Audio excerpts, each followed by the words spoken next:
బైబిల్లో చెడుందా? లేదు.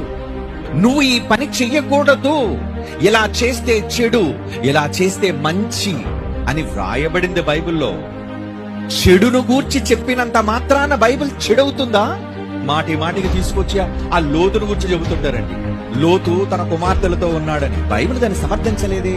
వారిద్దరు కుమార్తెలు చేసింది తప్పు, అందుకు వారికి ఎలాంటి శిక్ష పడిందో, వారి గర్భాన పుట్టిన వాళ్ళు జనాంగాలు ఎంత దారుణంగా తయారయ్యాయో మరి అవన్నీ ఎందుకు చెప్పకూడదు? ఇలా బైబిల్లో మనిషి చేసే ప్రతి నేరాన్ని ఎత్తి చూపాడు. అది భక్తుడైనా సరే, అవి భక్తుడే, దేవునికి ఇష్టమైన భక్తుడే. కానీ తప్పు చేసినందుకు సమర్థించలేదే దేవుడు దావీదుని, పక్షపాతం చూపించలేదే. ఏమన్నాడు? నీ ఇంటికి సదాకాలం యుద్ధం, నువ్వు చేసిన దుష్కార్యానికి నీకు పుట్టిన తొలిచూలు కుమారుడు మరణం. మరి ఎందుకు చెప్పు? ఈ రోజు సినీ మీడియా, సమాజాన్ని పాడు చేసే కలుషితమైన మీడియా, కోట్ల రూపాయలు తీసుకుని నటించి భయంకరమైన వ్యవస్థని సమాజం మీద రుద్దుతున్నారే.